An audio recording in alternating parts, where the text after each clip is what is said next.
Story number 1. It was the kind of night where everything felt off kilter, as if the world itself was holding its breath.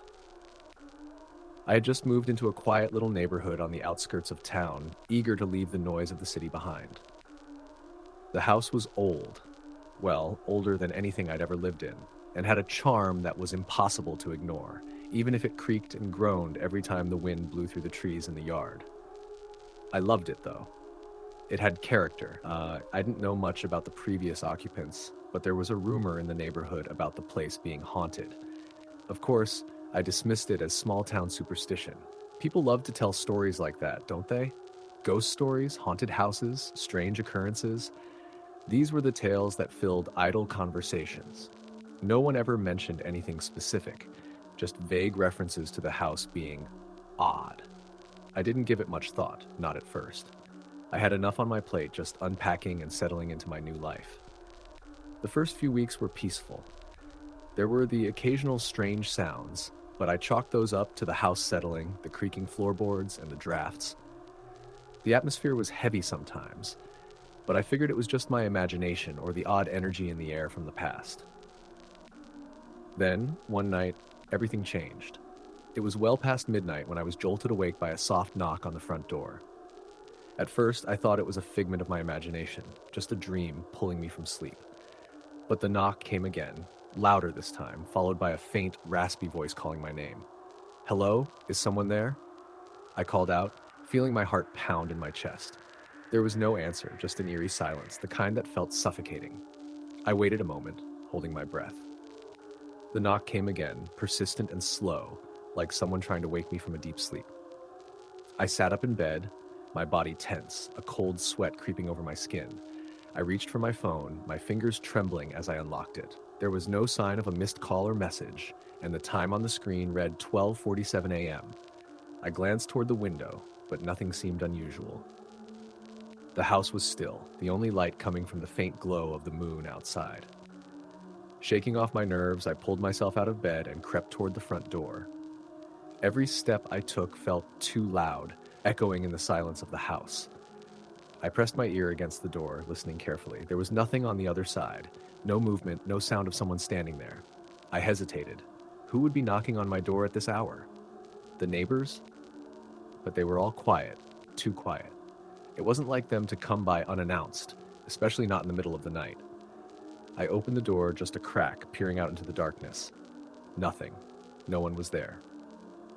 I exhaled in relief, but as I was about to close the door, something caught my eye. Just at the edge of my vision, in the dim light of the porch, there was a figure standing by the fence. It was a tall man, his face obscured by the shadows of the night, his posture stiff and rigid. I could barely make out his outline, but the strange thing was that he wasn't moving. "Hello?" I called out again, my voice shaky. "Are you looking for something?" The man didn't respond, didn't even acknowledge my voice. He just stood there, motionless. I felt a chill race down my spine, and instinctively, I pulled the door closed, my heart pounding in my chest. The man didn't seem like someone who belonged here, and the fact that he hadn't said anything or moved at all made the whole situation feel off. I wasn't sure what to do. Should I call the police? Should I just pretend I hadn't seen anything and go back to bed? I decided to watch for a while, through the small crack in the blinds that covered the window beside the door. My eyes strained against the darkness, but I couldn't make out any more details about the figure. He hadn't moved. He was still standing in the same spot, his head slightly tilted, as if listening. Minutes passed, but he didn't move. Not a muscle twitched. The more I watched, the more uncomfortable I felt. Something wasn't right. I turned away from the window and went to grab my phone, intending to call the police. As I reached for it, I heard a loud bang, so sudden and sharp it made me jump. My heart skipped a beat. It came from the back of the house. I rushed to the back door, my mind racing. I couldn't see anything from inside, but the sound was unmistakable. Someone or something had struck the back door with force. It was only then that I realized how much I was trembling. I stood frozen for a few moments, debating what to do. The knocking, the man outside, and now this. Everything about the night felt wrong, as if the world around me had taken a sinister turn. With a deep breath, I grabbed the nearest flashlight from the kitchen drawer and made my way to the back door. Slowly, I twisted the handle, trying to make as little noise as possible. The door creaked open, and I stepped outside into the cold night air. The backyard was silent, the only sound the distant rustle of trees in the wind. The darkness enveloped me, thick and suffocating. My flashlight flickered slightly before I steadied it, scanning the area. The back porch light was on, but there was no one around. My breath came out in small clouds, and I felt the hairs on the back of my neck stand up. That was when I noticed the footprints. Small, almost imperceptible in the soft earth, but they were there, leading from the back fence right up to the door. I followed the trail, my flashlight shaking as I moved. The footprints were fresh, not more than a few hours old. I continued to walk, every step feeling heavier, more deliberate. As I reached the farthest edge of the yard, I felt an overwhelming sense of dread wash over me, as if something was watching me, something waiting just out of sight. A sudden crash from behind me made me spin around. My flashlight caught a shadow in the distance, a figure moving swiftly through the trees. I couldn't make out any details, but I could feel its presence, like a dark cloud hovering just out of reach. I didn't wait to investigate further. I turned and ran back to the house, slamming the door behind me. I locked it and bolted the deadbolt. My hands were shaking, my body drenched in sweat as I leaned against the door, trying to steady myself. It was then I heard it, a low, guttural sound like something scraping against the wood. It wasn't coming from the door, but from somewhere else. I quickly made my way through the house, turning on lights as I went. The house felt so much larger in the dark, like a maze of shadowy corners and empty rooms. When I reached the kitchen, I froze. There, standing in the doorway to the basement, was the same figure, the tall man. He was still unmoving, just like before. His face remained hidden in the darkness, but I could feel his eyes on me, cold and unblinking. I wanted to scream, but I couldn't. My throat was dry, my voice lost in the overwhelming terror that gripped me. I turned to run, but the man suddenly stepped forward, blocking the way to the back door. The air was thick with tension as I tried to back away. My feet stumbled over something on the floor, and I fell to my knees, the impact sharp and painful. I scrambled to get up, but before I could move, the man reached out. His hand was cold, unnaturally cold, and when he touched my arm, a wave of nausea hit me. The darkness in the room deepened, and I could feel myself being drawn into it. His grip tightened, pulling me toward him. I fought, struggling to break free, but his strength was overwhelming. The room seemed to twist around me, and for a moment I thought I might lose consciousness. But then, as quickly as it had started, the pressure released. I gasped for air, my vision clearing. The man was gone. I was alone again, the house silent and still. I didn't know if I was dreaming, hallucinating, or if something truly terrifying had just happened. But I knew one thing for sure. I couldn't stay there any longer. I grabbed my phone and ran out of the house. I didn't care where I went as long as it was away from that place. As I drove away, I couldn't shake the feeling that something was following me, that the shadows were alive and watching from the corners of the street. I don't know what happened that night or who or what was in that house with me, but I never returned. They say some places are haunted by memories, by things that can't be explained, things that refuse to be forgotten. And some people are simply meant to be part of those stories. I think I'll be one of them. Story the end. Story number 2. I had always been a skeptic when it came to the paranormal. Ghosts, spirits, supernatural occurrences, these things were always reserved for the realms of fiction, or so I thought. That is, until one night when everything I believed was turned upside down. It happened at a time when I was living in an isolated cabin in the woods, hoping to clear my head after a long, exhausting period of life in the city. The idea was to take some time for myself, to get away from distractions and focus on work and my own thoughts. The cabin was simple, located deep in a small forest area far from the nearest town. A small dirt road led to it, and it was surrounded by thick trees and quiet isolation. It was everything I wanted: peace, solitude, and a place to unwind. The kind of place where you could hear your own thoughts, free from the hum of city life. The cabin itself wasn't much. It was an old log cabin with creaky wooden floors, faded wallpaper, and antique furniture. Still, it had character, the sort of place that made you feel like you were stepping back in time. But something about that place started to feel off, even from the very first night. The first few days were fine. I got into a routine, waking up with the sun, taking walks through the forest, working during the day, and spending the evenings reading or writing. Everything felt strangely normal. But as the days wore on, I started noticing odd things. The first incident happened one morning when I was brewing coffee in the kitchen. I had been up early, reading by the fireplace, and decided to make myself a pot of coffee. The stove in the kitchen was old, the kind with a cast iron burner, but it worked fine. As I turned around to get the coffee filter from the cupboard, I saw something out of the corner of my eye. It was brief, just a flicker of movement, but it was enough to make me freeze. I glanced over at the small window above the sink. At first, I thought it was just my imagination, a trick of the light. But then I saw it again. There, just outside the window, in the corner of the garden, was a figure standing still, watching the cabin. A man dressed in a long coat and a wide-brimmed hat, standing motionless in the snow. He wasn't moving at all, just staring. My heart skipped a beat. I didn't know what to make of it. I had been alone in the cabin for days, with no one around for miles. I walked over to the window and looked outside, but the figure was gone. The snow was undisturbed. There was no trace of anyone having been there. I tried to brush it off. Maybe it was someone who had wandered into the woods, perhaps a lost traveler or someone passing through. But deep down, I felt a creeping unease. It wasn't just the figure itself, it was the way he had been standing, motionless, as if waiting for something. The next few nights, I started hearing strange noises, soft creaks and thumps that seemed to come from the walls as though someone was walking around in the house when I was alone. At first, I thought it was the house settling, the usual creaks of an old building, but after a few nights, it started to feel different. The sounds weren't random. They were rhythmic, almost deliberate. One night, I was lying in bed, trying to fall asleep when I heard footsteps, clear as day, coming from the hallway just outside my room. Slow, measured steps, as if someone was pacing. My pulse quickened, and I lay there frozen, staring at the door.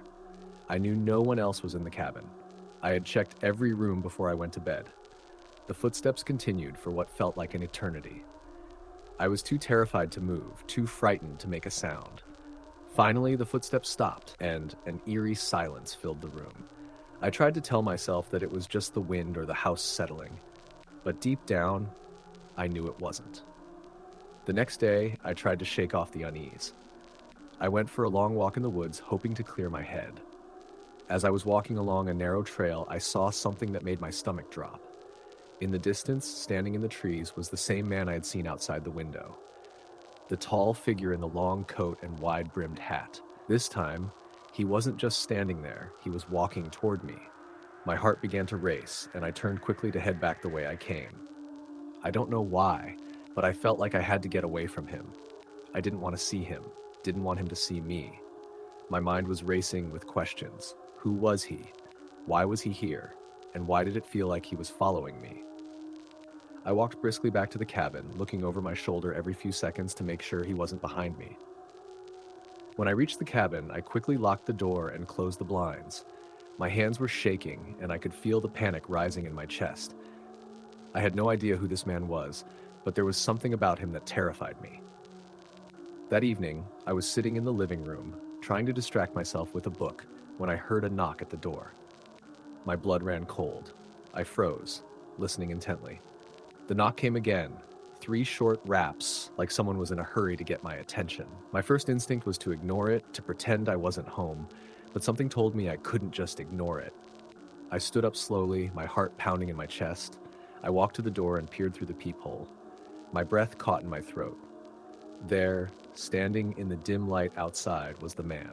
He was looking down, his face obscured by the brim of his hat. He didn't move, just stood there, waiting. "Can I help you?" I asked through the door, trying to keep my voice steady. The man didn't respond. He just stood there, unmoving. I said, "Can I help you?" I repeated, my voice more forceful this time. Still, no answer. But just as I was about to back away, I heard his voice. Soft, low, and faint, but unmistakable. "I need shelter," he said. I felt a chill wash over me. It wasn't just the words, it was the way he said them. His tone was strange, hollow, as if he wasn't fully present. I didn't know what to do. I didn't want to open the door, but I couldn't ignore him either. Something told me this wasn't just some passerby asking for help. There was something wrong with him. "Please leave," I said, my voice trembling. "I'm not letting you in." For a long moment there was silence. Then I heard him shuffle away from the door, the sound of his footsteps fading into the night. I stood there, not moving, not breathing, listening until I was sure he was gone, but the feeling of being watched didn't leave me. For the rest of the night, I felt like I wasn't alone. I couldn't shake the feeling that someone or something was out there, waiting, watching. The next morning, I decided I couldn't stay there anymore. I packed my things quickly, throwing clothes and essentials into bags without thinking. I was already halfway out the door when I saw something on the porch. It was a single object placed carefully in the middle of the steps. It was a small, weathered photograph. I picked it up, my heart racing, and looked at it. It was a black and white photo of a man standing in front of a cabin very much like mine. The same man. The one I had seen watching me. His face was clearer in the photo, pale, gaunt, with hollow eyes that seemed to stare right into me. I dropped the photo, my breath coming in short gasps, and ran to my car. I didn't care about the bags, about the cabin, about anything. I just had to leave. I drove for hours, not looking back until I was far away from that place. I haven't returned to that cabin since. The photograph still haunts me, and sometimes late at night, I swear I can hear the faint sound of footsteps in the distance, just out of reach, as though someone is still following me, still waiting for me to return. Story, the end. Story number 3. I never believed in ghosts. It wasn't that I was dismissive of the idea, more that I thought such things were simply stories told by the superstitious or the imaginative. I grew up in a rational household where logic and science were the rule. But all of that changed one quiet autumn night when a chance encounter with a stranger in an unfamiliar place led me to question everything I thought I knew. It started as an ordinary evening. I was living in a small, life but cozy apartment on the second floor of a building near the edge of town. I had recently moved to the city for work and things were going well. The job was rewarding, the people were nice, and the apartment, though old, had a certain charm to it. The only drawback was the building's location. It was set on a quiet street, isolated from the busier parts of town, and the neighborhood, though picturesque, could feel rather eerie at night. That particular evening, I had just finished dinner and was preparing to settle in for a quiet night. The street outside my window was dimly lit, the soft rustling of the leaves in the trees blending with the faint hum of distant traffic. I had a book in hand, ready to unwind before heading to bed. As I sipped on my tea, I glanced at the clock. It was 9:45 p.m. The knock on the door came suddenly, interrupting my peaceful evening.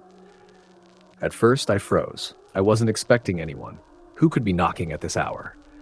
I walked cautiously to the door, my heart beginning to race slightly. I peeked through the peephole, but saw nothing. The hallway beyond my door was empty. I hesitated for a moment, wondering if I had imagined it. Maybe it was just a neighbor, or some random noise from the building settling. But then, the knock came again. Louder this time, insistent. I opened the door slowly, half expecting to find an annoyed neighbor or a lost delivery driver. Instead, there stood a man I didn't recognize. He was tall, dressed in a long coat, the collar turned up against the cold, and his hands tucked in the pockets. His face was pale, but not in an unhealthy way, more like someone who had spent too much time indoors, hidden away from the sun. His eyes were dark, sunken, and his expression unreadable. "Can I help you?" I asked, my voice wavering slightly despite myself. Something about this stranger made the air feel heavier, colder. "I'm sorry to bother you," he said, his voice soft and calm. "I'm looking for someone. I'm not from around here, and I seem to have lost my way." "Lost your way?" I repeated, still unsure of what was happening. "This is a pretty quiet area. You need help finding somewhere?" "Yes," he nodded, his gaze not leaving mine. "I'm looking for someone, but I don't know where they are. Could you help me?" I stood there for a moment, still unsure what to make of him. The way he stood so still in front of me, his gaze unblinking, made me uneasy. I felt a strange chill creeping up my spine, but I dismissed it as just the cold night air. Still, something about his presence felt wrong, off somehow.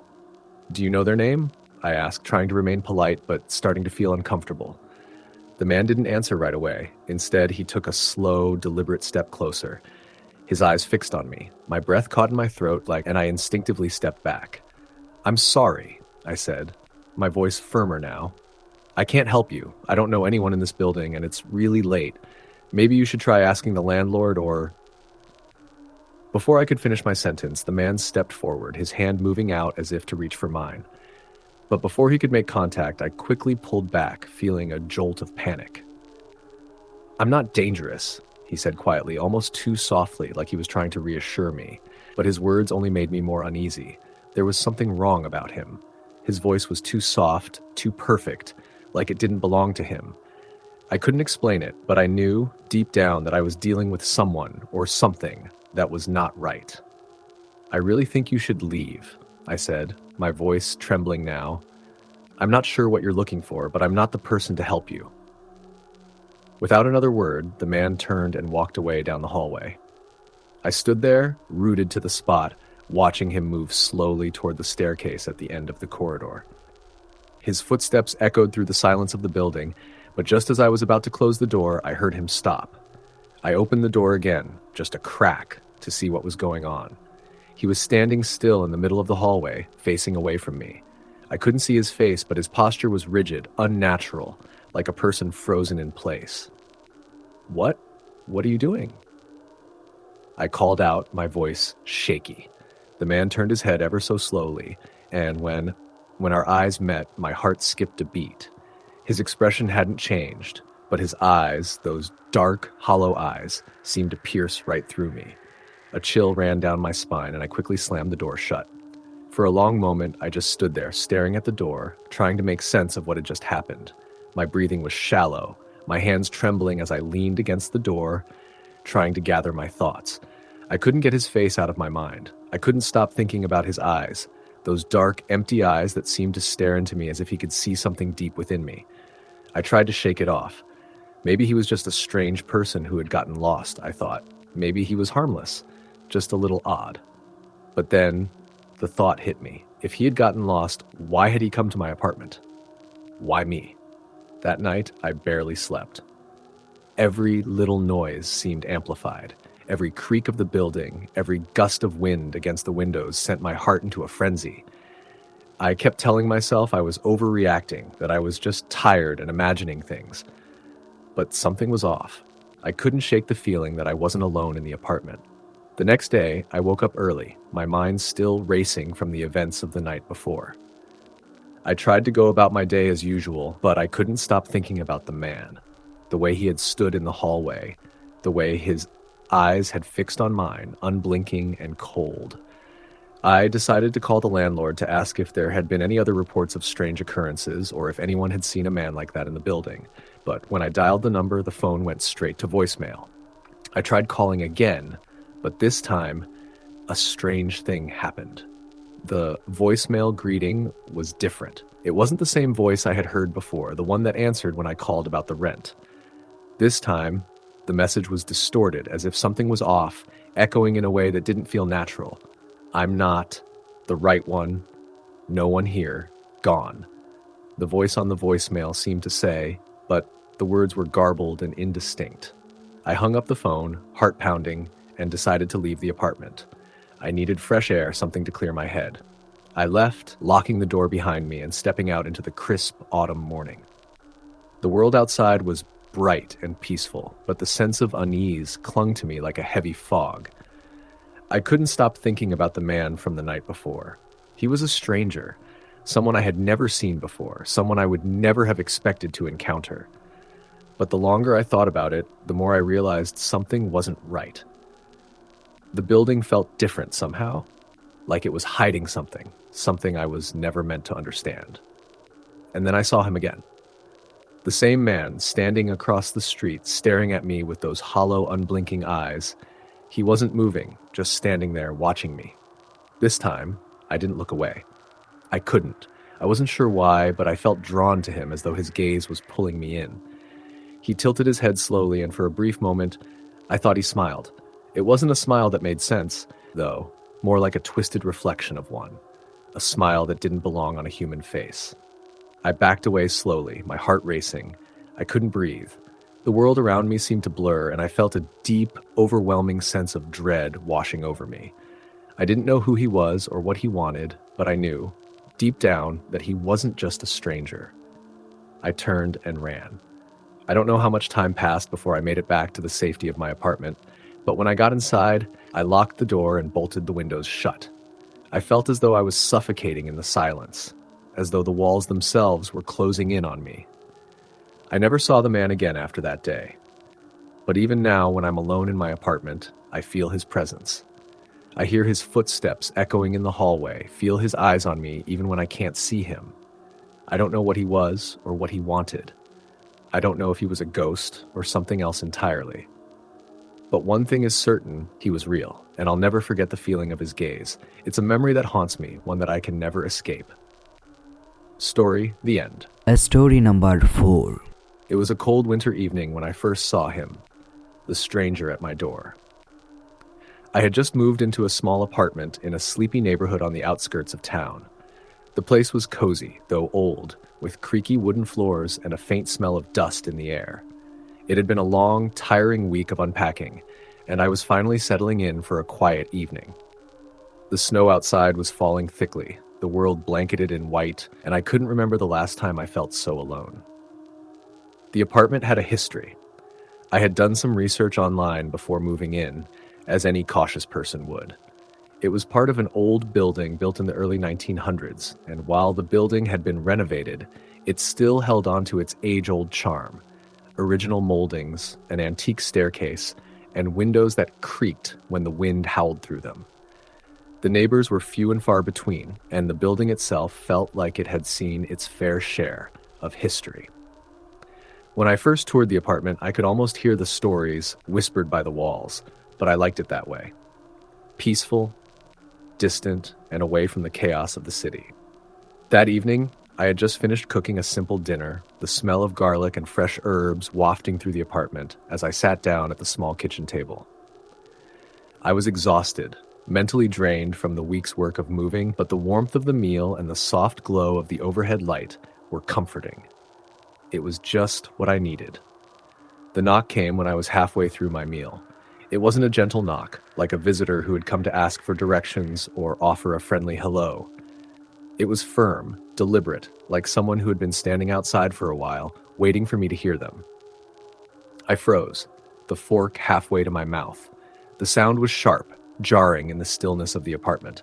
I set my fork down slowly and stood up, my heart beginning to race.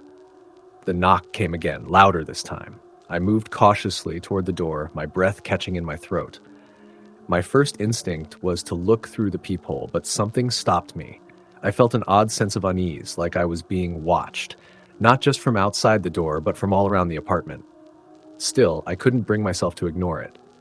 I opened the door a crack, just enough to see who was there. Standing in the dim light of the hallway was a man. He was tall, maybe in his mid-40s, with a thin build and a long overcoat that reached past his knees. His face was obscured by the shadow of his wide-brimmed hat, but I could make out the pale color of his skin and the stark contrast of his black clothing against the white snow outside. For a moment, I just stared at him, unsure of what to do. The man didn't say anything, but I could feel his presence like a weight in the air. His eyes were hidden in shadow, and there was something unsettling about the way he stood, unmoving, as if he were waiting for me to speak. "Can I help you?" I asked, my voice trembling despite my attempt to sound calm. He didn't respond immediately. The silence between us stretched on, thick and uncomfortable. His gaze was unwavering, fixed on the space just beyond me, like he wasn't really seeing me at all. Finally, he spoke, his voice soft and almost raspy, as if it took effort for him to speak.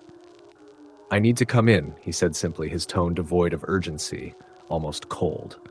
I felt a chill run down my spine. There was something about the way he said it that unsettled me. His request was not a question, nor was it an invitation. It felt more like a command. I shook my head instinctively, stepping back from the door. "I'm sorry, I don't know you. I can't let you in." He didn't react. He just stood there, the same eerie stillness to his presence. I felt a flicker of doubt, but I quickly dismissed it. He was probably just some strange person wandering the halls, and I wasn't about to let him in without knowing more about him. "I really can't help you," I said firmly, trying to keep my voice steady. "Please leave." For a moment there was silence again. Then he spoke, his words slow and deliberate. "You don't understand. You have to let me in." My pulse quickened. There was something in his voice now, a faint edge of desperation, like he was trying to make me see something I wasn't supposed to see. Before I could respond, he took a step forward, closing the distance between us. The movement was so sudden that I jumped back instinctively, slamming the door shut between us.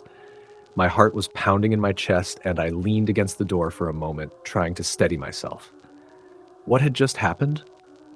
My mind raced through possible explanations. Was it a prank? A confused neighbor? But nothing seemed to fit. The man hadn't acted like any person I'd ever met. There had been something deeply unnatural about the encounter. I locked the door, making sure all the deadbolts were in place, and stood in the hallway for a moment, listening. But there was only silence. No more knocking, no more movement. It was as though the man had disappeared entirely. I tried to shake it off, convincing myself that it was just some random person who had gotten confused or desperate. But as I returned to the kitchen to finish my meal, I couldn't help but feel like something was wrong, like I hadn't seen the last of him. The next few days passed without incident, though I remained on edge. I double-checked the locks every night and avoided the hallway when I could. I told myself that the strange encounter had just been a fluke, a result of the isolation I was feeling in the apartment. But deep down, I knew I couldn't fully dismiss it. Then, 2 nights later, the knocks returned. It was late, almost midnight, and I had just finished reading a book in bed. The apartment was dark except for the soft glow of the bedside lamp, and I was almost asleep when I heard it. A sharp knock at the door. My heart immediately skipped a beat, and I froze, staring at the door as if I could somehow will the sound away. But it came again. 3 loud, deliberate knocks echoing in the silence. I sat up in bed, my breathing quickening. It had to be him, the man from before. I didn't even want to go near the door. I grabbed my phone from the bedside table and quickly called the building's landlord, hoping to get some reassurance or an explanation.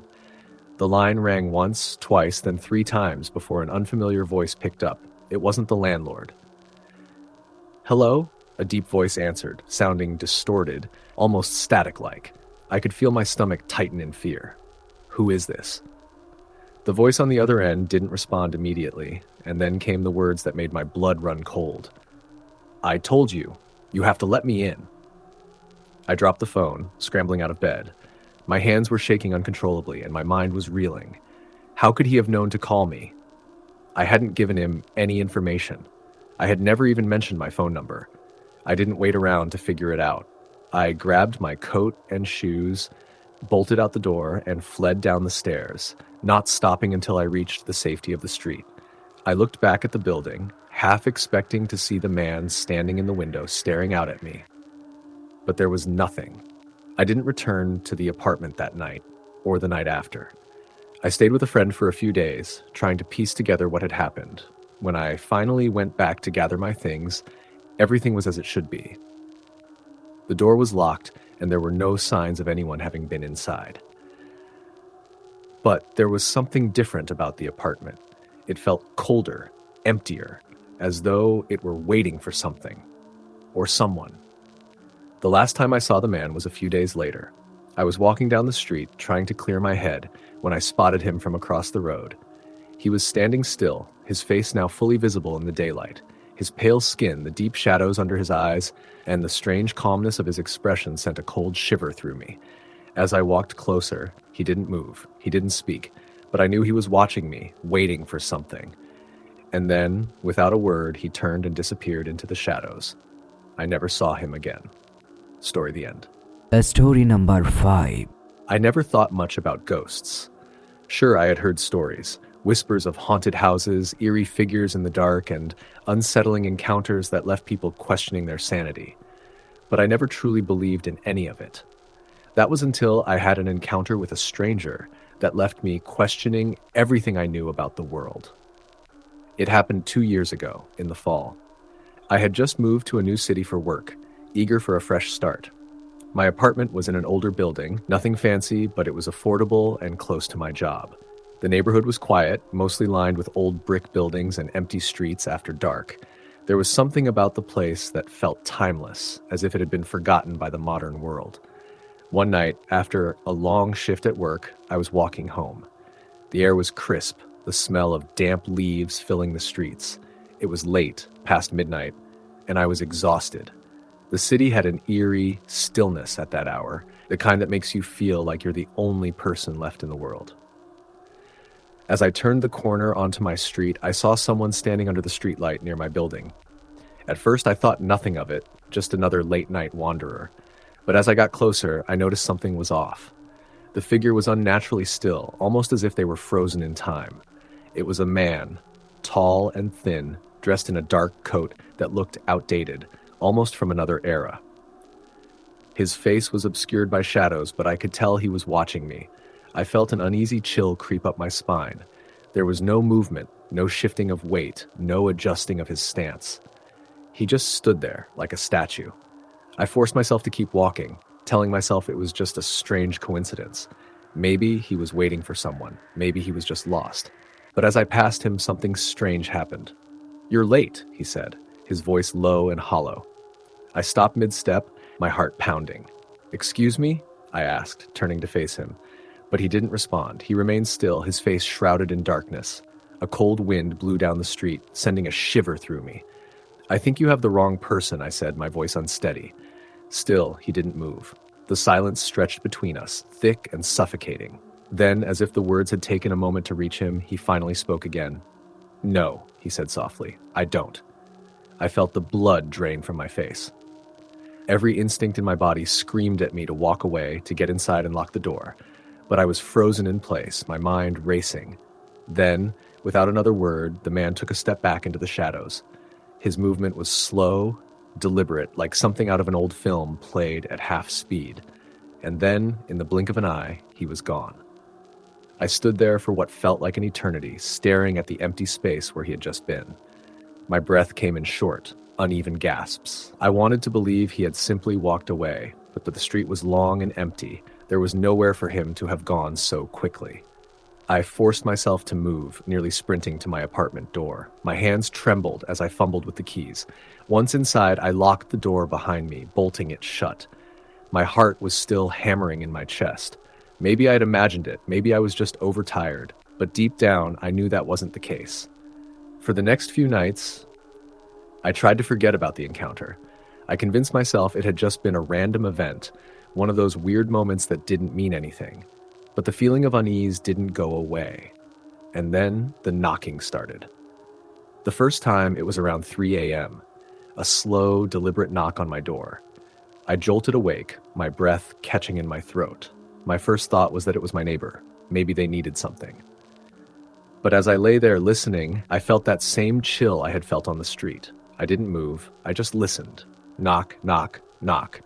It wasn't loud or aggressive, just steady, patient. I checked my phone. No messages, no missed calls. Who would be knocking at this hour? I forced myself out of bed, creeping toward the door.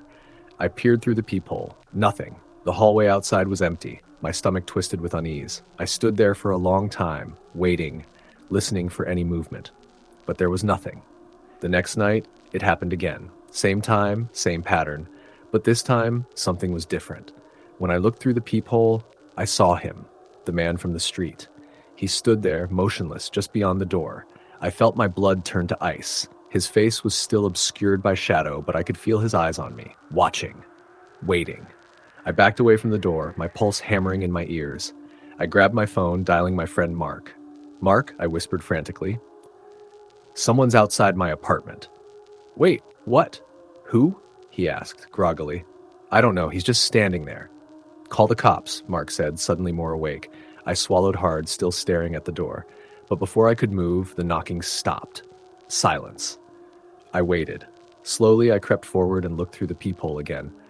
He was gone. The hallway was empty. I barely slept that night, and by morning I was exhausted and on edge. I convinced myself it was just some random stalker, maybe someone who had mistaken my apartment for someone else's. But deep down, I knew that wasn't it. Over the next few weeks, I started seeing him more often. On the street, in the reflections of store windows, always watching, never speaking. One night, I saw him standing across the street from my apartment, directly under the streetlight where I had first seen him. I decided I couldn't live like this anymore. I needed answers. I walked outside, my heart pounding in my chest. I crossed the street, stepping cautiously toward him. "Who are you?" I demanded, my voice shaking. He didn't respond. "What do you want?" I asked, my hands clenched into fists. For a moment, he simply stood there. Then slowly, he lifted his hand and pointed at me. I took a step back. "Why are you following me?" He didn't speak, he just smiled, a slow, unnatural grin that sent every nerve in my body screaming.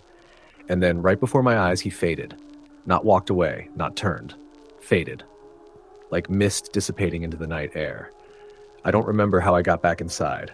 I barely remember anything from that night except the sheer, paralyzing terror. The next morning, I packed my bags and left. I didn't care about the lease, the money, or the inconvenience.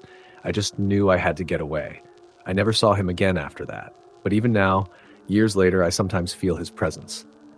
Late at night, in quiet places, in the corner of my vision just for a second. Watching, waiting, story the end. Story number 6. I had never been one to believe in ghosts. My parents raised me in a house full of logic, grounded in the belief that the world was governed by facts and reason.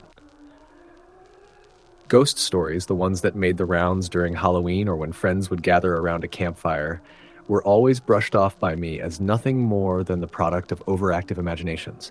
But that all changed one cold winter evening when I had an encounter with a stranger who would alter my perception of reality forever. I had just moved into a small apartment in a quiet neighborhood, nestled at the edge of the city. It was the kind of place where everything felt slow-paced and calm. The building was old but well-maintained, a relic from an era long past. My unit was on the second floor, overlooking a narrow street lined with oak trees. I had been living there for a few months when the incident occurred, settling into the rhythms of my new life. I would work during the day and spend my evenings unwinding with books or Netflix, trying to make the best of this fresh start. It was one of those nights when the world outside felt distant and muffled. The kind where the cold air seeped through the cracks of the window and the wind howled softly like it had a secret to tell.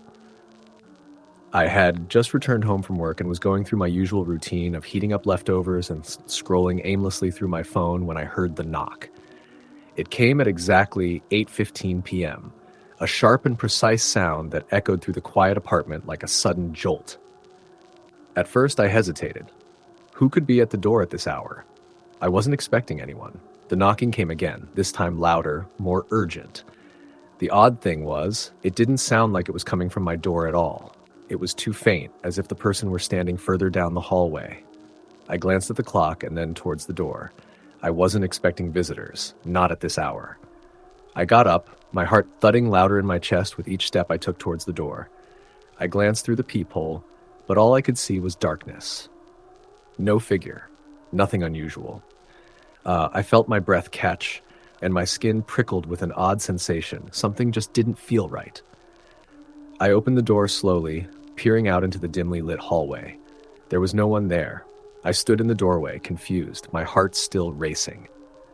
The building was eerily quiet, the faint hum of the elevator somewhere far down the hall, the only sound breaking the silence. I closed the door, telling myself I was being paranoid. Maybe it was just a neighbor playing a prank, or some misplaced sound carried by the wind. But the feeling of unease didn't go away. I stood in the middle of the living room, wondering if I should call someone, but the feeling of being watched crept over me again. The sense that something was wrong settled deep in my chest, like a weight pressing down on me.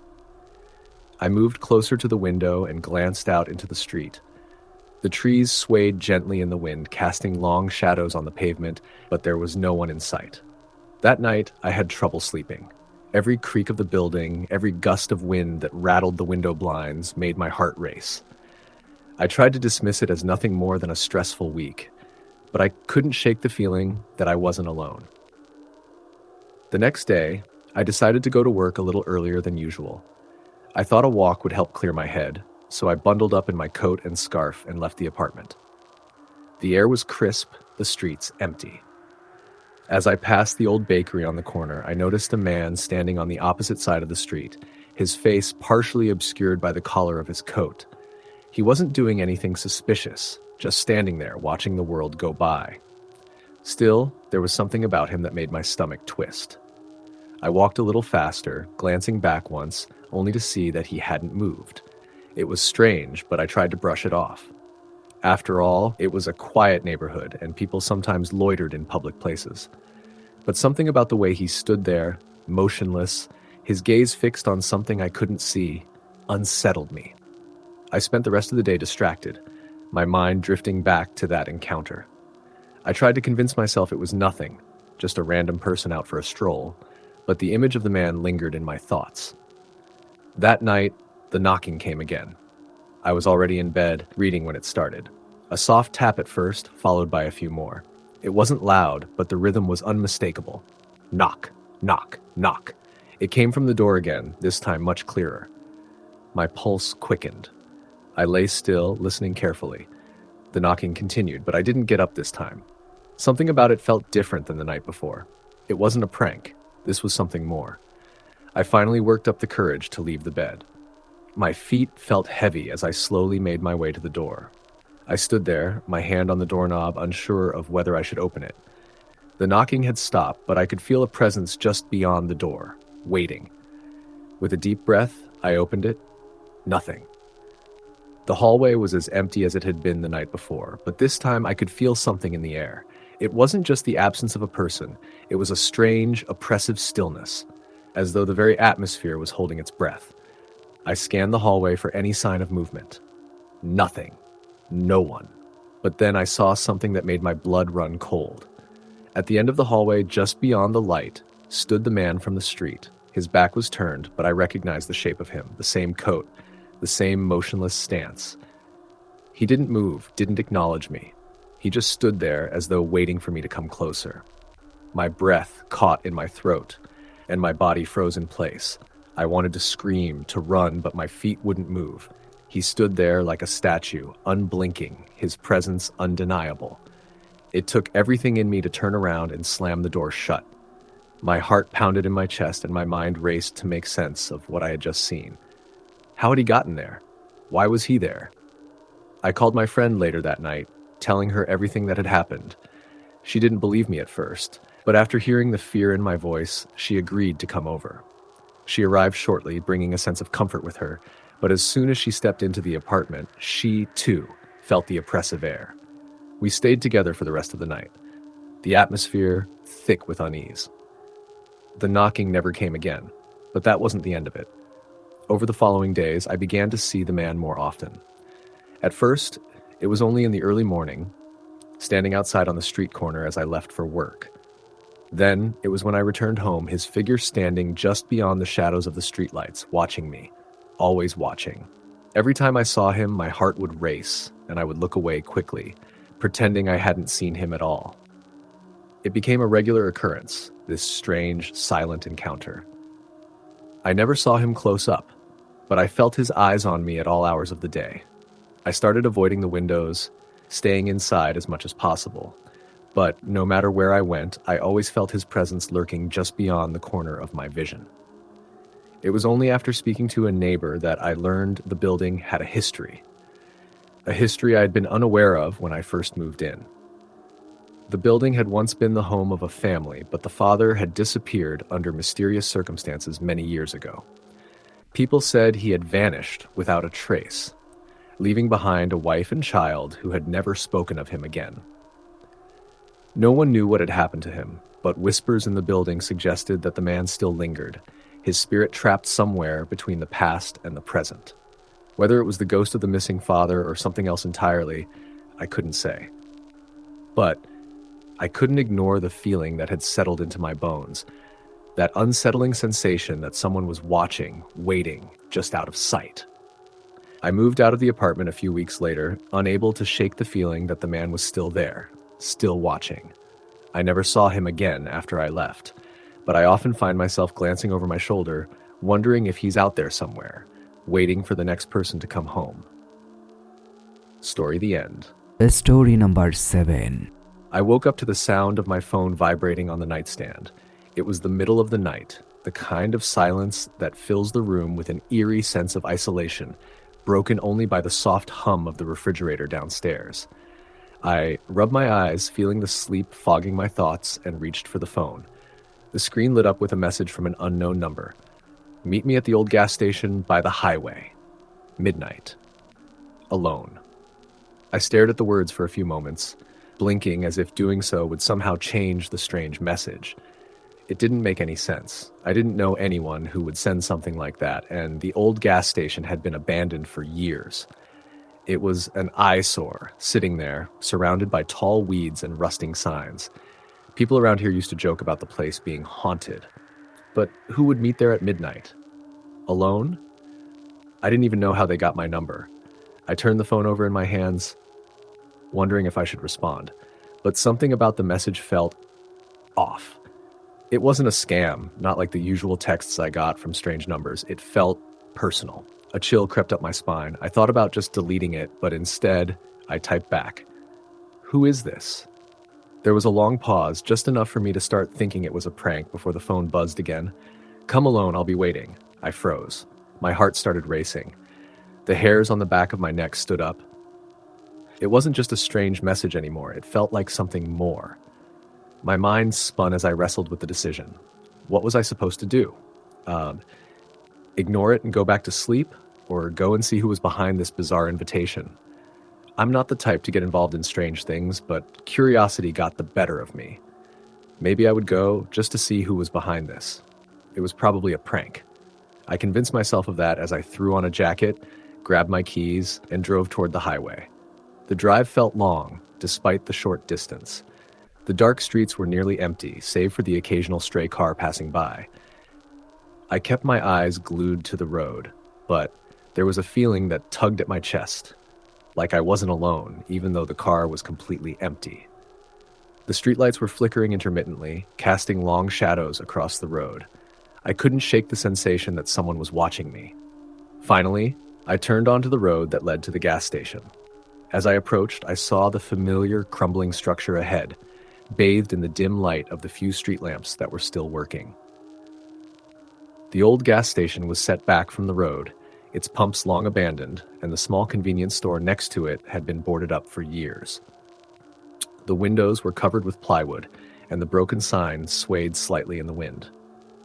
It looked like something straight out of a horror movie, and for the first time, I felt the weight of dread pressing on my chest. I pulled into the gravel lot, the crunching sound of my tires the only noise breaking the silence. The air was thick and still, too still. The hairs on my arms stood on end as I cut the engine and sat in the car for a moment, staring at the abandoned building. I was hesitating now, the reality of the situation sinking in. I didn't know what I was expecting, but nothing prepared me for what happened next. A figure appeared from behind the gas station. It was hard to make out in the dim light, but it was a person, tall and thin. They walked slowly toward my car, their steps deliberate. My heart skipped a beat. I wasn't sure why, but the person's presence made me feel sick, as if something was wrong with them, like they weren't quite human. I forced myself to open the car door, the sound of it creaking too loud in the stillness. My legs felt like lead as I stepped out of the car. I tried to tell myself it was just my imagination playing tricks on me, but I couldn't shake the feeling that this was no ordinary meeting. The figure stopped about 10 feet away, just out of the reach of the faint light cast by the street lamp. Their face was obscured by the shadows, but I could feel their gaze on me. It was intense, unnerving. My skin crawled.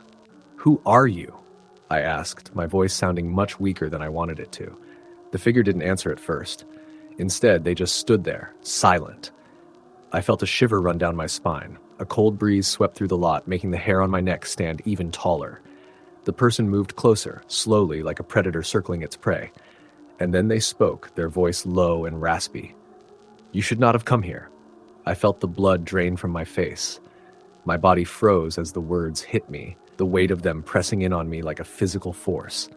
Something inside me told me to turn and run, to get back in the car and drive as fast as I could. But my feet wouldn't move. My heart pounded in my chest, my breath coming in shallow gasps. "Who are you?" I repeated, louder this time, trying to keep the tremor out of my voice. The figure stepped closer, and the dim light caught their face. For the briefest moment, I saw it. Their skin was pale, almost translucent, and their eyes were dark, black holes that seemed to pull in all the light around them. Their lips curled into a faint, unsettling smile. "I told you," the voice whispered, like a breath against my ear. "You should not have come here." I wanted to scream. I wanted to run. But something held me in place, as if invisible chains were wrapping around my limbs. The air felt thick and heavy, the darkness pressing in from all sides. Suddenly, the figure took another step forward, and I stumbled back, my foot catching on the uneven ground. I fell hard, my palms scraping against the rough gravel. Pain shot up my arms, but I barely registered it. I could only focus on the figure standing over me, their eyes now glowing faintly, an unnatural light flickering behind them. The darkness seemed to swell, pushing in around me like a suffocating wave. I gasped for air, panic bubbling up in my throat. The figure's smile widened, and I could feel their presence closing in, suffocating me. "You shouldn't have come," they said again, and this time their voice was more than just words. It felt like a command, a warning, like I had crossed into something I didn't understand. Before I could move, the ground beneath me seemed to shift. The world around me blurred, the gas station and the figure warping like a distorted painting. I felt like I was being pulled in different directions, my body weightless and heavy all at once. Then, just as suddenly as it had started, everything stopped. The figure was gone. The gas station was still and silent, as it should have been. I was lying on the ground, my body aching from the fall, but the air had changed. The suffocating pressure had lifted, and the coldness that had gripped me vanished. I sat up slowly, blinking, unsure if what I had just experienced had been real. I looked around, but there was nothing. No figure, no eerie presence. Just the empty, decrepit gas station, standing silent and still under the weak glow of the street lamp. My phone buzzed in my pocket. I pulled it out, my hands shaking as I saw another message from the unknown number.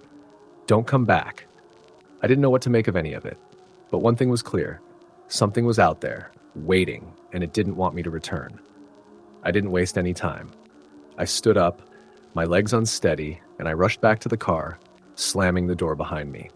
I started the engine, my hands trembling on the wheel as I drove away, not daring to look back at the gas station in my rearview mirror.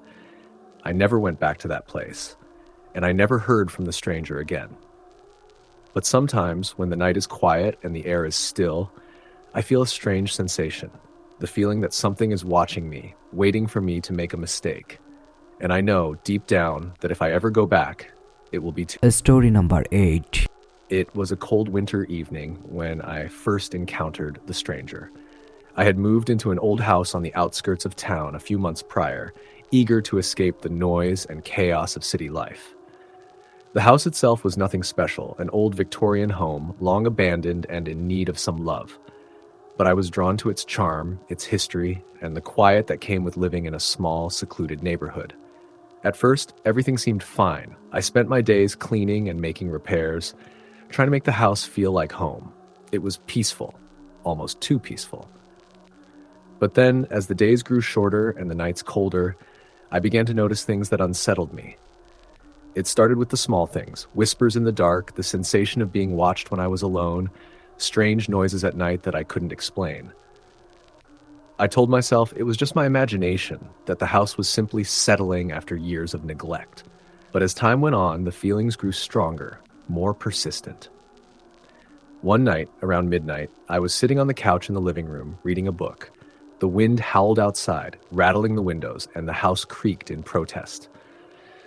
The fire crackled in the hearth, casting flickering shadows on the walls. It was a typical winter night, cold and still, but something felt off. A sudden knock at the door made me jump. It was loud, urgent, and came out of nowhere. I glanced at the clock, 12:23 a.m. Who would be at my door at this hour? I hesitated for a moment, unsure whether to answer. My heart began to race, my breath coming in shallow bursts. The knock came again, louder this time, followed by a soft voice. "Hello?" I slowly rose from the couch, my feet heavy on the floor. I tried to calm my nerves, telling myself it was probably just a neighbor who needed help or had the wrong address. But as I made my way toward the door, a sense of unease washed over me. I peeked through the peephole, but all I could see was the dim light of the porch. The stranger's face was obscured by the shadows. I took a deep breath and unlocked the door, my hand trembling. When I opened it, I found myself face to face with a man. He was tall, dressed in a long coat, and had a hood pulled up over his head. His features were hidden in the darkness, and I couldn't make out any distinguishing details. He stood perfectly still, as if waiting for me to say something. "Can I help you?" I asked, my voice shaky. The man didn't speak immediately. He just stood there, staring at me with an expression I couldn't quite read. There was something strange about him, something unsettling, but I couldn't place it. "I'm lost," he finally said, his voice low and distant. "I need help." I hesitated. It wasn't unusual for someone to ask for directions in the middle of nowhere, but something about his tone sent a chill down my spine. The way he spoke, like he wasn't quite aware of his surroundings, was off-putting. "I'm sorry," I said, trying to sound as polite as possible, "but it's very late and I don't know how I can help." The man seemed unfazed. He simply nodded, his gaze never leaving mine. "I'm sorry to bother you," he murmured, taking a step back. But as he moved, I noticed something strange. The way he walked, slow, almost deliberate, as if he was floating rather than walking, made me take a step back. I couldn't explain why, but my instincts screamed that something wasn't right. I quickly shut the door and bolted the lock, my heart pounding in my chest. I stood in the hallway for a few moments, trying to steady my breath. What was that all about? Who was that man, and why did he look so wrong? I didn't sleep that night. Every creak of the house, every gust of wind, had me on edge. The house felt heavier, like it was closing in on me. I kept thinking about that man, his eyes, his voice, the way he had moved. There was something about him that didn't belong, something that wasn't human. The next few days passed without incident, but I couldn't shake the feeling that I wasn't alone. It wasn't just the occasional creak of the floorboards or the sound of the wind rattling the windows. It was a presence, something watching me from the shadows, something that made my skin crawl. Then, about a week later, it happened again. I was sitting at the kitchen table, sipping coffee, when I heard the knock. It was soft at first, barely audible, but then it came again, louder this time, accompanied by the same low voice. "Hello?" My heart skipped a beat.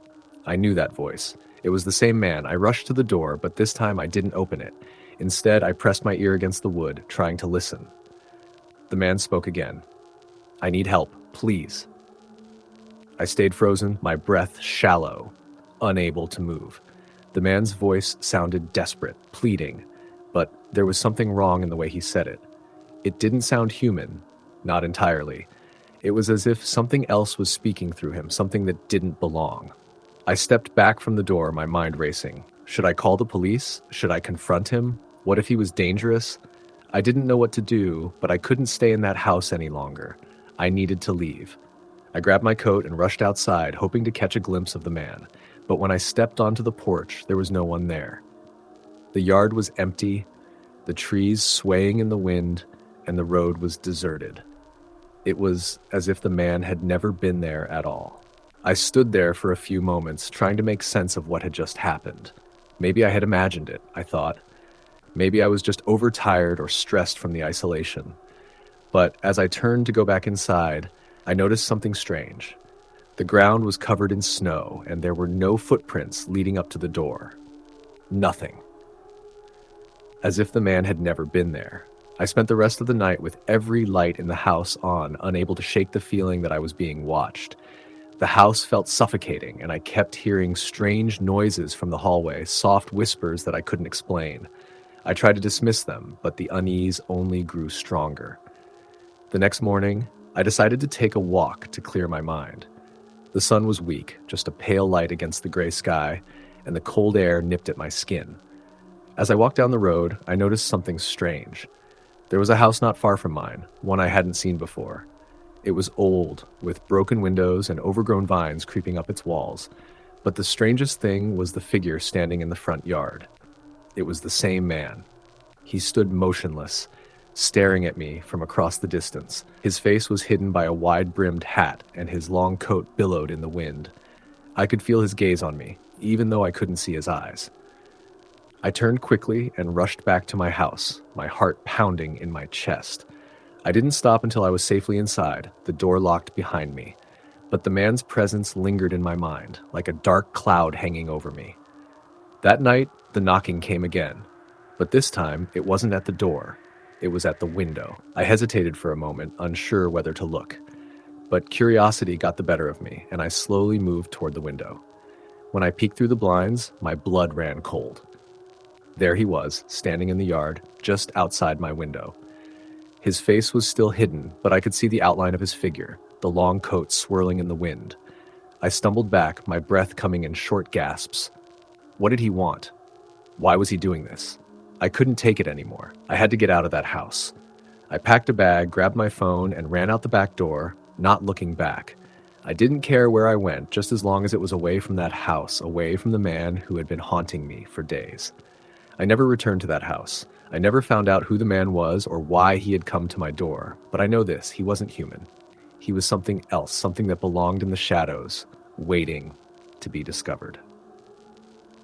Story, the end. Story number 9. It was a crisp fall evening, the kind where the sky seemed a little too dark, and the chill in the air wrapped itself tightly around your bones. The leaves on the trees had just begun their slow descent from green to orange and yellow, carpeting the streets with their dying beauty.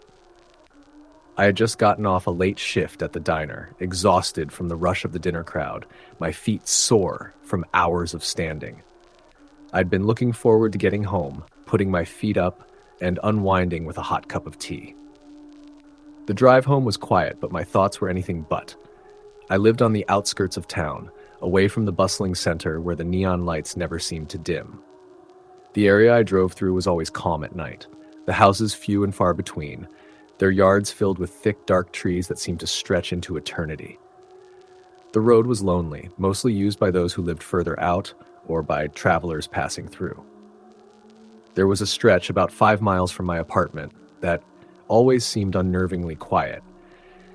It wasn't that it was dangerous, there were always people around, but there was something unsettling about it. Perhaps it was the shadows that seemed to linger too long under the streetlights, or the way the wind would pick up suddenly, whispering through the trees as if the very air was trying to communicate something. I didn't think much of it that night, though. I was too tired to worry. The road was clear, and I had the windows cracked slightly to let the fresh autumn air in. As I neared the familiar curve in the road, something caught my eye, a figure standing just off the shoulder. At first, I thought it was a person walking, maybe waiting for a ride. But as I got closer, I felt an odd discomfort settle in my chest. The figure didn't move. It was standing still, unnaturally so. It was a man, dressed in dark clothes, his hands clasped tightly in front of him. The strangest thing about him was the fact that he didn't seem to notice the headlights coming toward him. He didn't even flinch. I slowed down, instinctively, my fingers tightening on the wheel. There was something about him that felt wrong, something about the stillness that made my stomach twist. As I passed, my eyes lingered on him, and for a moment I thought I saw his head turn toward me. But the motion was unnatural. His neck didn't twist the way it should. It almost seemed to snap into place. My heart skipped a beat. I quickly focused on the road ahead, urging myself to ignore the unsettling feeling gnawing at me. He was just some guy, right? Probably waiting for a bus or walking home. It was late, but that didn't mean anything. People did strange things at night. Still, I couldn't shake the thought that something wasn't right about him. As I continued driving, I tried to push the thought out of my mind, but the eerie image of the figure lingered in my thoughts. I kept glancing into the rearview mirror, half expecting to see him standing there watching me as I drove away. But each time, the road behind me remained empty. The drive took only a few more minutes, but every turn, every intersection, felt slower than usual. My hands were clenched on the steering wheel, my breath shallow as I drove into my apartment complex. When I parked my car, I immediately turned off the engine, the silence of the night pressing in on me. The hairs on the back of my neck stood up, I was acutely aware of how quiet everything had gotten. It was as if the world had been holding its breath, waiting. I hurried inside, locking the door behind me and double-checking the deadbolt. My apartment was small, cozy, and familiar, but that night, everything felt wrong. Every creak of the building, every breeze through the windows made me jump. I couldn't relax. The image of the man lingered in my mind, his unnerving stillness haunting my thoughts. I made a cup of tea, trying to calm my nerves, but even as I sat on the couch, I couldn't shake the feeling that I wasn't alone. I kept glancing at the windows, the door, the hallway that led to the rest of the building. My phone buzzed in my pocket, and I nearly jumped out of my skin. It was a message from my best friend, Claire. "Hey, you get home okay? That drive's creepy at night." I quickly typed back, trying to make light of it. "Yeah, just a weird guy on the side of the road. All good, though." But as I hit send, something strange happened. The message didn't go through. It stayed in the sending status. I tried again and again, but it wouldn't go through. The connection wasn't dropping. It was as if something was blocking the message. I put my phone down and took a deep breath. "It's just a glitch," I told myself. "You're tired. It's fine." But then the knocking started. Soft at first, like a tap against the door. I froze, my blood running cold. Knock, knock, knock. I held my breath, straining to hear. Maybe it was someone from the building. Maybe it was just a neighbor with a question or needing something. But then I heard something else. Something that made my heart hammer in my chest. The voice. "Let me in." It was quiet, barely audible, but I heard it. The words were low, raspy, as though the person outside was speaking through a crack in the door. A chill ran down my spine, and I stood frozen in place. I wanted to scream, but the words were lodged in my throat. The knocking came again, louder this time, and the voice followed. "I'm just here to talk." I didn't move. I couldn't. My heart was thundering in my chest, my hands shaking as I stood in the center of the room, unsure what to do. Was this a joke? A prank? No, it wasn't. This was different. The knocks didn't stop. They grew louder, more insistent. I took a step toward the door, but my feet felt like lead. I didn't want to open it. I knew I couldn't. I reached for my phone, desperate to call someone, anyone, but my hands were too unsteady to dial. The knocking continued, relentless, like the sound of something or someone waiting for a response. I glanced through the peephole, but there was no one there. Just darkness. The hallway was empty. My mind was racing, trying to make sense of what was happening. There had to be an explanation, but deep down I knew there wasn't. I backed away from the door, my chest tight, and stumbled toward the living room. It felt as though the walls were closing in on me. The apartment seemed to grow colder, the air thick with dread. I wanted to leave, to run out the door and never look back, but something kept me rooted to the spot.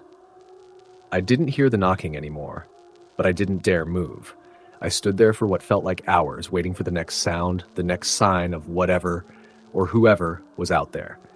My phone buzzed again, and I quickly grabbed it. This time it was Claire, her message coming through just fine. "Hey, what's going on? I'm worried. You haven't replied."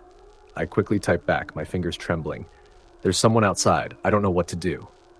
Claire responded immediately, her concern clear in her words.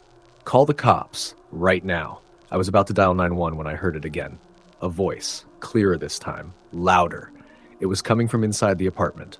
"Let me in." I turned, my blood running cold, and there, standing in the doorway, was the man. The same man I had seen earlier, the one who had been standing on the side of the road. His eyes were wide, his face twisted in a grimace, but what terrified me most was the way he stood, motionless, his hands clasped in front of him, like he was waiting for something. I couldn't breathe, I couldn't move. All I could do was stare at him, and then just as quickly as he had appeared, he was gone. No sound, no footsteps, no trace of him. The door remained closed. The apartment was silent. The next morning, I moved out of that apartment. I couldn't stay there anymore. I never saw the man again, but I still hear the knocks sometimes, and every time I look out my window, I wonder if he's out there, waiting. Story the end. Story number 10. The night air was heavy with the smell of rain, though the sky had been clear just a few moments ago. I sat in my car, parked along the side of a deserted road, the headlights casting long shadows over the cracked asphalt. The old, dilapidated house at the end of the street loomed in front of me, its dark silhouette towering against the backdrop of a starless sky. I'd driven down this road countless times, but tonight, it felt different. Unsettling, even. My phone buzzed in the passenger seat, a sharp vibration that cut through the silence. I reached over and glanced at the screen. A message from an unknown number. Turn around. You're being watched. I froze.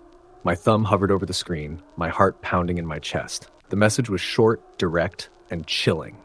I couldn't explain why, but I felt a cold rush of fear spread through me. I had never received a message like that before. No context, no explanation, just the feeling that something was wrong. My hands were clammy as I typed a response. Who is this? I hit send, staring at the message, waiting for the reply. There was a pause. Just when I thought the conversation would die, my phone buzzed again. Look out your window. A chill ran down my spine. I glanced nervously toward the side mirror. The street was empty. I'd been parked here for over 10 minutes and no one had passed by. Slowly, I turned my gaze toward the passenger window, half expecting to see someone standing just outside, their face pressed against the glass, staring at me. But there was nothing. My breathing quickened, but I told myself it was just a prank. Someone messing with me for fun. I had heard stories about people who'd received strange messages late at night, sometimes even from numbers they didn't recognize. Maybe this was one of those instances. Still, I couldn't shake the feeling that something wasn't right. I typed back, "This is ridiculous. I'm leaving." But before I could hit send, another message came through. So quickly it startled me. "Leave, and you won't see tomorrow." The words hit me like a punch to the gut. My hands trembled as I dropped my phone onto the passenger seat. For a moment, I just sat there, staring at the darkened street in front of me, my mind racing. Should I stay? Should I leave? The thought of driving away seemed like the safest option, but something told me it wouldn't make a difference. Whoever this was, whatever this was already watching me. I looked at the rearview mirror, scanning the shadows. The house at the end of the road stood ominously still, its windows like dark eyes that seemed to follow me. I didn't remember the house being there the last time I passed through. But then again, I had never driven down this road at night before. Maybe it was just the darkness playing tricks on me. I started the engine, the low rumble vibrating through the car. I didn't want to be here anymore. I didn't want to risk whatever this was, so I put the car in reverse, ready to drive off. But before I could make it past the first few feet, my phone buzzed again. The message was simple, but it made my blood run cold. Don't drive. I froze, my foot hovering over the gas pedal. My eyes flickered between the road and the phone. Someone had to be playing a sick joke, but how? How did they know where I was? How did they know I was about to leave? A sudden knock on my driver's side window made me jump out of my seat. The sound was sharp, urgent. I turned my head so fast I almost gave myself whiplash. A figure stood outside the car, just beyond the reach of the headlights. I could barely make out their face, but I could see their silhouette clearly enough. Tall, thin, and cloaked in shadow. I could feel their eyes on me, though I couldn't see their face. It was as if they were waiting for me to do something. I wanted to scream, to roll up the window and drive away, but my body wouldn't move. I just sat there, paralyzed by a mix of fear and confusion. Another knock. Louder this time. I snapped out of my daze and grabbed the door handle, ready to drive off, but before I could even turn the key, the figure leaned in closer to the window. I could see their face now, pale skin, hollow eyes, and a twisted grin that seemed too wide for their face. They didn't speak. They just stared at me, their eyes dark and empty, as though they were looking right through me. A cold, bitter gust of wind swept through the car, making my hair stand on end. I tried to roll up the window, but it wouldn't budge. Panic set in as I pushed harder, my hands trembling, but the window stayed stuck. The figure's grin widened, and I could see their teeth now, sharp and yellow, like those of a predator. "Get out of the car," the figure said, their voice low and raspy, like a whisper carried on the wind.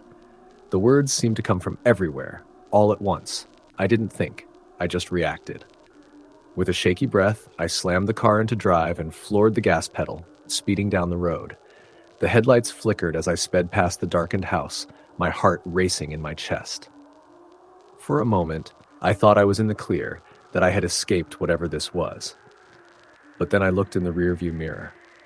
the figure was there, standing in the middle of the road, watching me. I slammed on the brakes, my heart stopping for a split second. How had they caught up to me so quickly? I couldn't understand it. I shouldn't have been able to see them in the mirror. The figure should have been far behind me, but instead, they were there, right in the center of the road. I didn't think twice. I hit the gas again, speeding past them this time, my tires screeching against the asphalt. But as I drove, I could still feel their presence, as if they were right beside me. I glanced at the mirror again, but they were gone. The rest of the drive felt like an eternity. My hands gripped the wheel so tightly my knuckles turned white. I kept checking the rearview mirror, expecting to see them again, but the road behind me remained empty. The tension in my chest didn't subside until I reached the main road, where I could finally breathe again. I didn't stop. I drove straight through, not once looking back. When I reached the main highway, I turned onto it without hesitation, not caring that the exit was a few miles ahead of me. I didn't stop until I was safely back in my apartment, locking the door behind me and checking the windows to make sure everything was secure. My phone buzzed again, but I couldn't bring myself to look at it.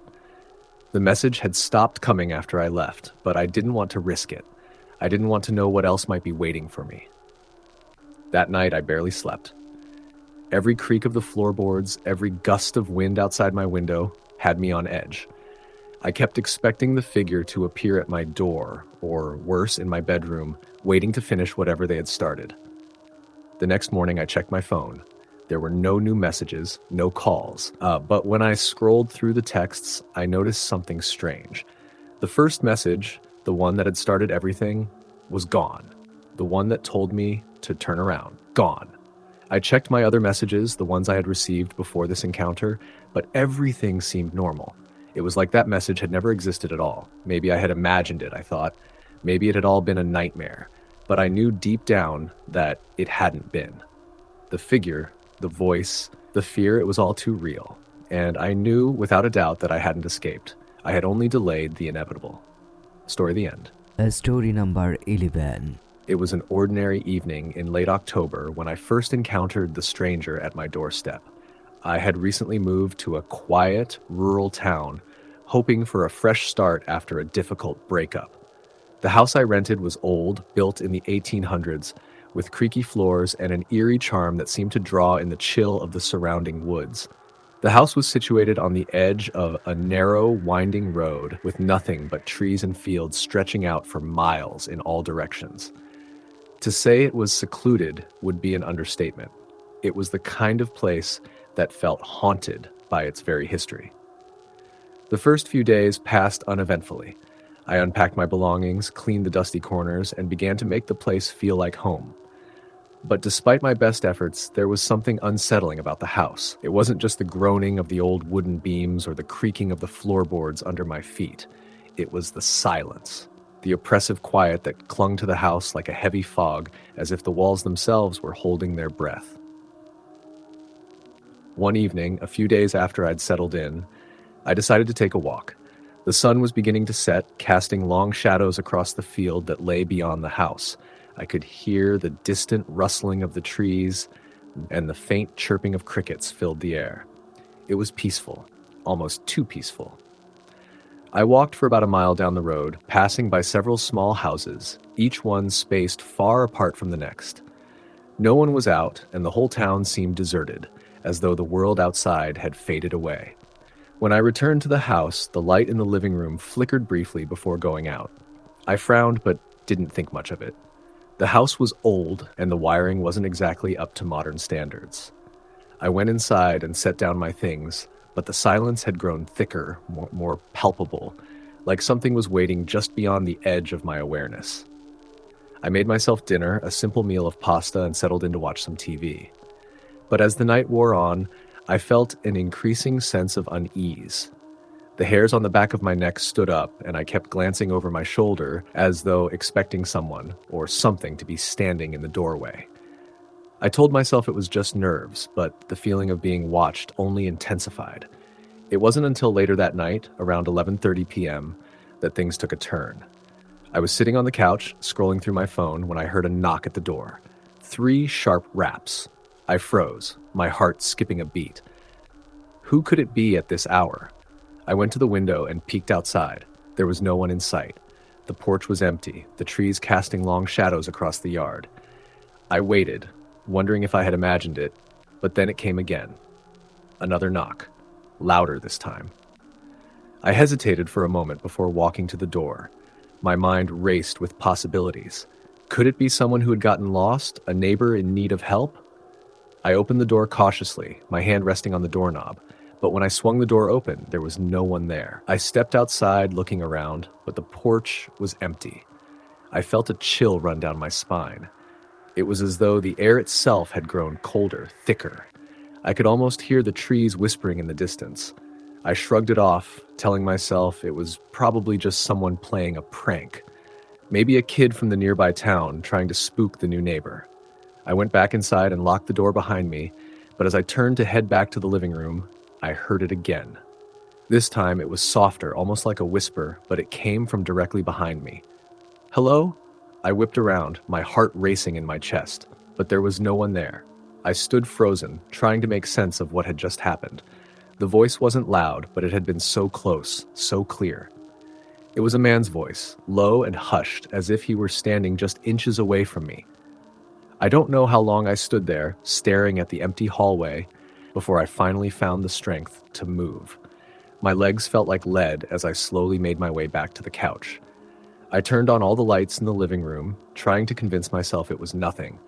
But deep down, I knew something was wrong. The next morning, I told myself I had just been imagining things. The house was old, and the wind had probably caused the strange knocking sounds. But I couldn't shake the feeling that something was off. That night, I kept the lights on, double-checked the locks, and made sure to stay near the windows so I could keep an eye on the yard. But as the night wore on, the feeling of being watched returned, stronger than before. At around 10 p.m., I was reading a book in the living room when I heard another knock at the door. 3 sharp raps again. I felt my pulse quicken and my skin crawled. I couldn't ignore it this time. Slowly, I stood up, my stomach in knots, and walked to the door. I peered through the peephole but saw nothing. I waited for a moment, straining to listen, but there was no sound. I opened the door, half expecting to find no one again, but this time there was someone standing on the porch. A man, tall and thin, dressed in a long coat that seemed out of place for the weather. He wore a wide-brimmed hat that obscured his face, and he stood perfectly still, his hands at his sides. "Can I help you?" I asked, my voice barely a whisper. The words felt heavy, like they were caught in my throat. The man didn't respond immediately. He just stood there, his face still hidden in the shadow of his hat. For a moment, I thought I saw a flicker of movement behind him, like something shifting in the darkness, but when I blinked, it was gone. "I'm lost," he finally said, his voice low and gravelly. "I need help." I felt a chill run through me, and for a split second, I considered slamming the door in his face. Something about him didn't sit right, but my curiosity got the better of me. "Where are you trying to go?" I asked, trying to keep my voice steady. The man didn't answer. He simply stepped forward, his movements slow and deliberate, as if he didn't quite understand the concept of personal space. I took a step back, my instincts screaming at me to get away from him. I don't think I can help you," I said, my hand instinctively reaching for the door to close it. Before I could shut the door, the man's hand shot out, gripping the edge with surprising strength. His fingers were cold, icy to the touch, and I could feel his grip tightening as if he were trying to hold me there. "Please," he said again, his voice soft, almost pleading. "Just help me." I tried to pull the door closed, but his hand didn't move. The man's head tilted slightly, and for the first time I saw his face. It was pale, unnaturally so, with deep, hollow eyes that seemed to stare straight through me. His skin was stretched tight over his bones, and his lips were cracked, as if he hadn't spoken in years. I yanked the door closed, slamming it against his hand. He let out a low, strangled sound, but I didn't dare open it again. My heart was pounding in my chest, and I was sure I could feel the man's presence on the other side of the door, still standing there, waiting. For the rest of the night, I didn't leave the house. I locked every window, checked every door, and stayed as far away from the porch as possible. The man never came back, but the feeling of being watched lingered. I couldn't shake the image of his eyes, cold and empty, staring at me from the darkness. The next day, I went into town to speak with the local sheriff. I needed answers, and I wasn't about to let this go. When I told him about the strange encounter, his face paled. "I've heard stories," he said, his voice low. "There's an old tale about a man who haunts this area. People say he's lost, but no one's ever been able to help him." "Who is he?" I asked, my voice trembling. The sheriff didn't answer immediately. He just looked at me, his eyes filled with concern. "I don't know," he said, "but he's been seen before, always in the same area, and he never seems to leave." I left the sheriff's office feeling more unsettled than before. That night, I didn't open the door for anyone, and I didn't sleep. I couldn't. The next morning, I packed my things and left the house behind. I couldn't stay there anymore, not after what I had seen, not after that man's eyes. I've never returned, and I don't plan to. But to this day, I can still feel his presence, lurking in the shadows, waiting. Story the end. Story number 12. I don't talk about this night often, not because I've forgotten it, God, I wish I could, but because it lingers, like a shadow in the corner of my mind, something I can't explain and don't want to remember.